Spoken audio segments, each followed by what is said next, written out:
Headlines प्रायोजक राम बंधू आचार, आपला टेस्ट पार्टनर।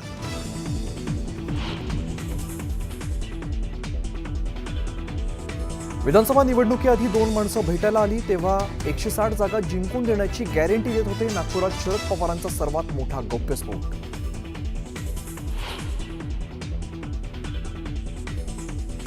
इतके दिवस शरद पवार का बोलले नाहीत तर राहुल गांधींच्या भेटीचा परिणाम दिसतोय। शरद पवारांच्या गौप्यस्फोटावरती मुख्यमंत्र्यांची खोचक टीका।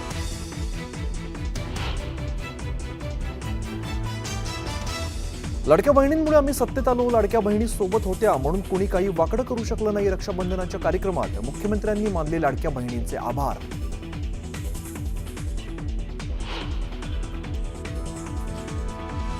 पालिका निवडणुकीसाठी अद्याप कुठलीही आघाडी निर्माण झालेली नाही तर त्या क्षेत्रात स्थानिक आघाड्या होतात। पालिका निवडणुकीच्या तोंडावर राऊतांचं सूचक विधान।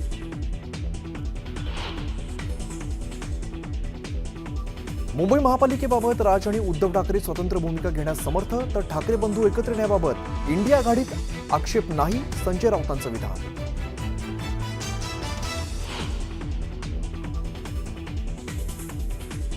प्रफुल्ल लोढांकडे महाजनांच्या अनेक सीडी तर मला जोडे मारण्याऐवजी लोढा आणि महाजनांना जोडे मारा, भाजपाच्या आंदोलनावरून खडसेंचा हल्लाबोल।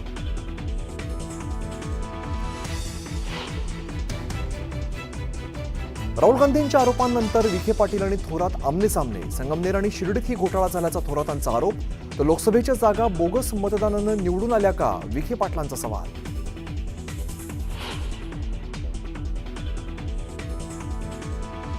मुंबईत ठाकरे बंधूंचं रक्षाबंधन उत्साहात। मातोश्रीवरती सुषमा अंधारे यांनी उद्धव ठाकरेंना बांधली राखी तर शिवतीर्थावरती राज ठाकरेंना मोठ्या बहिणीने बांधली राखी।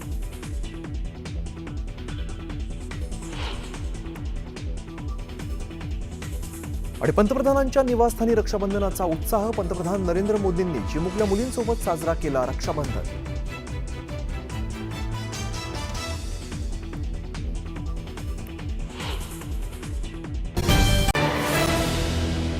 दुपारच्या बातम्यांमध्ये सगळ्यांचं स्वागत। नमस्कार, मी अमित कत्रे। पहिल्या मोठ्या बातमीने आपण सुरुवात करूया। नागपूरमध्ये शरद पवारांनी एक मोठा गौप्यस्फोट केलेला आहे। महाराष्ट्र विधानसभा निवडणुकीआधी दोन माणसं मला भेटायला आली आणि दोन माणसं मला विधानसभेच्या 288 जागांपैकी 160 जागा निवडून आणण्याची गॅरंटी देत होते। 160 जागांवरती ते मतांची फेरफार करण्याबाबत मला सांगत होते, असा गौप्यस्फोट त्यांनी केला। त्यांच्या या बॉम्बने आता मतचोरीच्या आरोपांचं गांभीर्य वाढवल्याची चर्चा सुरू झाली आहे। ही माणसं येऊन मला 160 जागा निवडून आणण्याची गॅरंटी देत होते, पण त्यावेळेला निवडणूक आयोग या संस्थेविषयी माझ्या मनात कोणताही संशय नव्हता। राजकारणामध्ये असे लोक भेटत असतात, त्यामुळे त्यावेळेला मी त्या लोकांकडे दुर्लक्ष केलं। हे झाल्यानंतर त्या लोकांची राहुल गांधी यांची भेट झाली, पण त्यावेळेला राहुल गांधी आणि माझं मत काही करणं योग्य झालं नाही। हा आपला रस्ता नाही, आपण लोकांकडे जाऊन आणि त्यांचे आशीर्वाद मिळवू असा निर्णय आम्ही घेतला, असं शरद पवारांनी सांगितलंय। आता शरद पवार आणि राहुल गांधी यांना भेटणाऱ्या त्या दोन व्यक्ती नेमक्या कोण याची जोरदार चर्चा सुरू झाली आणि यांनी पवारांना आणि राहुल गांधींना नेमकी काय ऑफर दिली, ही माणसं कोण होती, त्यांचा निवडणूक आयोग अथवा मतदान प्रक्रियेशी काय संबंध होता का, असे आणि अनेक प्रश्न या निमित्ताने उपस्थित होत आहेत।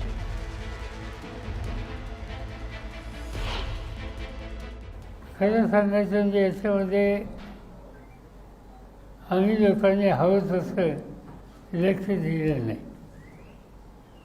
आता असं तर विधानसभेच्या निवडणुका जाहीर झाल्या त्याच्या आधी दिल्लीमध्ये मला काही लोक भेटायला आले, दोन लोक।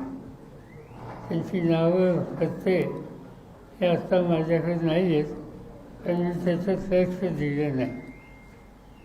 आणि त्यांनी आम्हाला सांगितलं की महाराष्ट्रामध्ये 288 विधानसभेच्या जागा आहेत, आम्ही तुम्हाला 160 जागा निवडून येण्याची गॅरंटी देतो।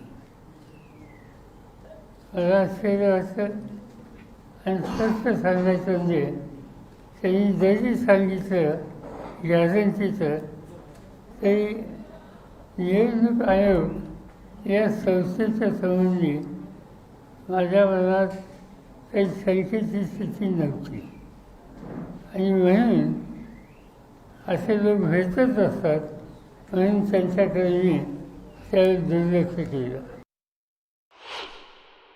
त्या लोकांची आणि राहुल गांधी यांची निवडणूक झाली, त्या लोकांना जे काही म्हणायचं होतं ते राहुल गांधींच्या समोर म्हणलं. पण राहुल गांधींचं माझं मत, या कामात आपण लक्ष देऊ नये, हा आपला रस्ता नाही. आपण लोकांच्याकडे जाऊ आणि लोकांचा पाठिंबा मिळेल कसा येईल हा निर्णय आम्ही घेतला आणि त्याकडे दुर्लक्ष. तर शरद पवारांनी केलेल्या गौप्यस्फोटानंतर आता राज्याचे मुख्यमंत्री देवेंद्र फडणवीसांनी टीका केली आहे. इतके दिवस शरद पवार बोलले नाहीत असा सवाल फडणवीसांनी पवारांना उपस्थित केलाय. तर राहुल गांधींच्या भेटीचा परिणाम झालेला दिसतोय असा टोला सुद्धा फडणवीसांनी शरद पवारांना लगावलाय. यावेळेला बोलताना त्यांनी राहुल गांधींवर सुद्धा निशाणा साधलाय. राहुल गांधी सलीम जावेद प्रमाणे कहाण्या तयार करतात अशी टीका फडणवीसांनी केली.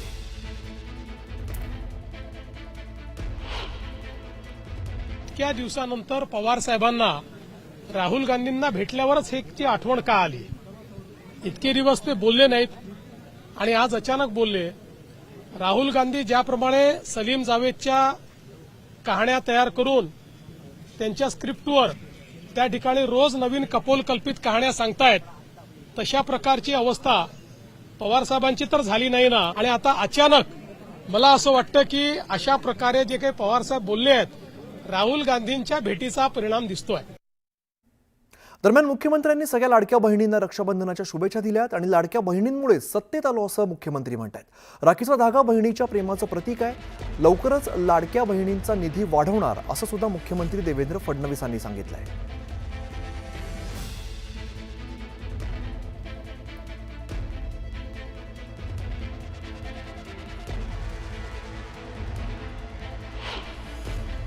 अनेक लोकांना वाटायचं निवडणुकीपुरतं हे भाऊ पैसे देणार आहेत आणि निवडणूक झाली की सावत्र भावासारखे पैसे बंद करणार आहे. पण हे सगळं जे विरोधकांनी या ठिकाणी एक वावटळ तयार केलं होतं ते बाजूला झालं आणि आपण निवडणुकीनंतरही ही योजना सुरू ठेवली. पुढचे 5ही वर्ष योजना राहणार आहे आणि एवढंच नाही तर योग्य वेळी या योजनेच्या निधीमध्ये वाढ देखील आम्ही करणार आहोत. राज्यामध्ये पालिका निवडणुकीच्या पार्श्वभूमीवर सध्या राजकीय वर्तुळात घडामोडींना आता वेग आलेला आणि याच पार्श्वभूमीवर संजय राऊतांनी सूचक विधान केलंय. महाविकास आघाडी विधानसभा निवडणुकीसाठी निर्माण झालेली तर दुसरीकडे इंडिया आघाडी लोकसभा निवडणुकांसाठी तयार झालेली आहे. स्थानिक स्वराज्य संस्थांसाठी अद्याप कोणतीही आघाडी तयार झालेली नाही आणि ती झाली असेल तर मला सांगा असं सूचक विधान राऊतांनी केलंय. त्यामुळे पालिका निवडणुकीत मविया सोबत राहणार की वेगळं लढणार अशी चर्चा आता सुरू झाली आहे. तसंच प्रत्येक महानगरपालिका जिल्हा परिषदेच्या क्षेत्रांमध्ये स्थानिक आघाडी निर्माण होत असतात. आता आतापर्यंतचा इतिहास आहे त्यात राजकीय पक्ष सुद्धा नसतात. दुसरीकडे मुंबई हा विषय सगळ्यांपेक्षा वेगळा असल्यामुळे मुंबईबाबत उद्धव ठाकरे आणि राज ठाकरे स्वतंत्र भूमिका घ्यायला समर्थ आहेत असंही राऊतांनी स्पष्ट केलंय. त्यामुळे आता एकूणच मुंबई महापालिकेत मविया सोबत लढणार की पालिकेत मविया फुटणार अशा चर्चांना राजकीय वर्तुळात उधाण आलंय. महाविकास आघाडी ही विधानसभा निवडणुकांसाठी निर्माण झाली आणि इंडिया आघाडी ही लोकसभा निवडणुकांसाठी तयार झाली. स्थानिक स्वराज्य संस्थांसाठी अद्याप अशी कोणती आघाडी निर्माण झाली असेल मला सांगा तुम्ही. प्रत्येक महानगरपालिका जिल्हा परिषदेच्या क्षेत्रामध्ये स्थानिक आघाड्या निर्माण होत असतात. हा आतापर्यंत इतिहास आहे. अगदी स्थानिक त्यात राजकीय पक्षसुद्धा अनेकदा नसतात. त्याच्यामुळे स्थानिक स्वराज्य संस्थांच्या बाबतीत निर्णय घेण्याचे अधिकार हे त्या शहरातल्या प्रमुख कार्यकर्त्यांना पदाधिकाऱ्यांना असतात. मुंबई हा विषय सगळ्यांपेक्षा वेगळा असल्यामुळे मुंबईबाबत माननीय उद्धवजी आणि राजजी हे स्वतंत्र भूमिका घ्यायला समर्थ आहेत. मुंबई ही महाराष्ट्राची राजधानी आहे. मुंबई आणि मुंबई वाचवण्यासाठी उद्धव ठाकरे आणि राज ठाकरे यांनी काही एकत्र भूमिका घेण्याचं ठरवलं असेल तर संपूर्ण देशातल्या मराठीप्रेमी जनतेला, स्वाभिमानी जनतेला त्याचा आनंद असतो. प्रमुख बंधूंचा एकत्र येण्याचा जो निर्णय आहे तो माननीय राज आणि उद्धव साहेबांनी घेतलेला आहे आणि ते समर्थ आहेत असं त्यांनी सांगितलेलं आहे एखादा विषय पुढे नेण्यासाठी. पण अर्थात या विषयावर चर्चा होते, कारण ही महाराष्ट्रातली एक मोठी घडामोड आहे राजकीयदृष्ट्या. तर त्या इंडिया आघाडीच्या बैठकीमध्ये प्रत्यक्ष अप्रत्यक्ष या विषयावर चर्चा होते. आणि मला असं वाटतं की दोन बंधू एकत्र येण्याबद्दल इंडिया आघाडीमध्ये कोणालाही आक्षेप नाही. काँग्रेसला आक्षेप नाही. मला चित्र असं दिसलं की कोणालाही आक्षेप असण्याचं कारण नाही आणि नाही. दरम्यान उद्धव ठाकरे आणि राज ठाकरेंच्या युती संदर्भात शरद पवारांनी सूचक विधान केलेलं आहे. ठाकरे बंधूंच्या युतीवरती एक वाक्यता कशी येईल यावरती चर्चा करू असं शरद पवार म्हणाले. तर स्थानिक निवडणुकांबाबत अद्याप चर्चा झालेली नाही असंही शरद पवार म्हणाले. दरम्यान उद्धव ठाकरे मागे का बसले हा चर्चेचा विषय कसा होऊ शकतो, मी देखील मागे बसलो होतो असं शरद पवार म्हणाले. त्याचबरोबर लोकांच्या मनात निवडणुकीतील मतदानावरून लोकांच्या मनात शंका आहे, आम्हाला उत्तर निवडणूक आयोगानं द्यावं, भाजपानं नको असं म्हणत शरद पवारांनी निवडणूक आयोगासह भाजपावर सुद्धा निशाणा साधलाय. तिचं जे प्रेझेंटेशन होतं ते पॉवर पॉईंट प्रेझेंटेशन हे होतं. आणि ज्या वेळेला प्रेझेंटेशन बघायचं म्हणल्यावर सहसा जसं आपण सिनेमा बघायला जातो, आपण पहिल्या लाईनला कधी बसत नाही, आपण पाठीमागच्या लाईनला बसतो. त्याच पद्धतीनं मी स्वतः आणि फारुख अब्दुल्ला आणि शेवटी बसतो. आमच्या पुढं जवळ उद्धव ठाकरे होते.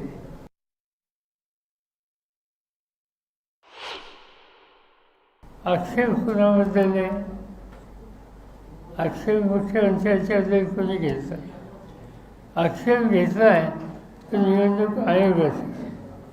निवडणूक आयोगाच्या संबंधी आक्षेप घेतल्याच्या नंतर भारतीय जनता पार्टी हे मुख्यमंत्री यांनी आपली मतं मांडायला पुढे याची कारणं काय मला समजू शकत नाही. आम्हाला उत्तर हवं आहे ते निवडणूक आयोगाकडनं हवं आहे, दुसरं कोणाकडून नाही. नगरपालिका, जिल्हा परिषद, महानगरपालिका यांच्या निवडणुकीची आम्ही लोकांनी बसून अद्याप चर्चा केलेली नाही. आणि त्यामुळे एखाद्या पक्षाने काही मतं मांडली असतील तर त्यासंबंधी आज मी भाष्य करू शकत नाही.